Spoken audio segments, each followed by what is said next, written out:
is it Louise Swiss? Did I pronounce that correctly? Suissa? Okay. And Mark McClure. Those are our next three speakers. Okay.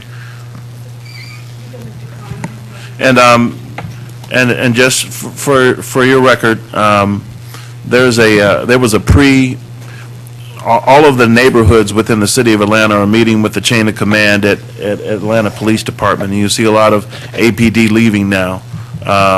Just for the record, that's where they're heading, to the police headquarters to meet with MPUs across the city. We have Mr. Jeff Graham, Mr. Louise Suissa. Yes, ma'am. All right. Feel better. Thank you, sir. All right. And Mark McClure. Oh, I'm sorry. That's right. Okay. So we have Dan Grossman and Ellis Williams to follow Mr. Graham. Mr. Chairman, with your leave, I'll waive my opportunity to speak on the All right. Very good. All right. Mr. Ellis Williams will follow Mr. Jeff Graham. You have the floor, sir. Thank you very much. I am Jeff Graham. I'm a 20-year resident here in the city of Atlanta. I am the executive director of Georgia Equality.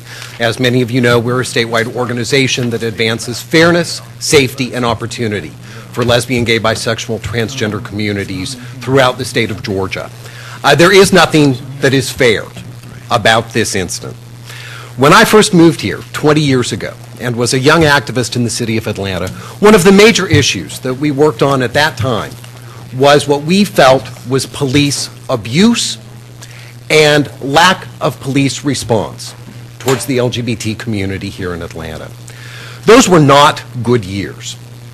There were a lot of meetings, there were protests, there were demonstrations, there was a lot of pain when the LGBT citizens of Atlanta did not feel that the police department treated them fairly. In 15 years, we've come a long way. A lot of healing has been made. Many of us in the LGBT community are very proud of the number of openly gay, lesbian, and transgender police officers that there are in the city of Atlanta. We feel that we have been respected and integrated as full citizens into the leadership of this city. However, what happened last September called all of that into question. It's not just 8 people that were mistreated as employees of a bar. It's not just the 2 or 3 dozen patrons whose civil rights were violated that night. It was an entire community of people who suddenly wondered if what we had worked for so long here in the city of Atlanta wasn't just an illusion. If in fact it was just lip service that had been paid to our community. And when push comes to shove, in fact, the city will easily and quickly turn its backs on the city and the LGBT residents of this city. The mayor could have handled this, should have handled this situation quite differently.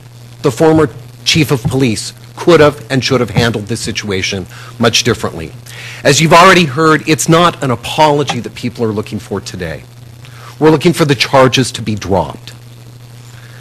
There is no reason that it should have gone forward. There is no reason that they should have been dragged to jail and held without bond for almost 24 hours. That was wrong. And you as city council members can correct that by passing a resolution that calls for the dropping of the charges. You don't have to admit liability. You don't have to issue a formal apology. You can assure these 8 men, and more importantly, the greater LGBT community of Atlanta, that we are important members of the community, that our civil rights do matter, and that you will not go forward in pressing these charges against these people. I know that it's a lot to ask. I know that many of you are serving your first terms, you're brand new. I'm sorry that this is the issue that has to come about, but this is the Public Safety Committee. We must come to you for redress as citizens of our grievances.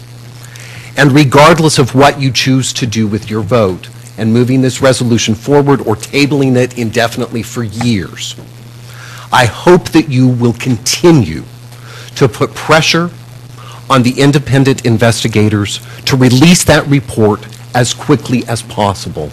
The longer this goes on without resolution, the longer those wounds within the LGBT community will exist and will continue to fester.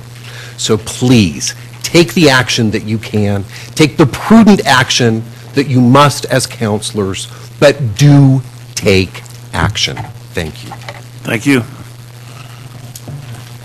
Next speaker, Ellis Williams. Yes, sir.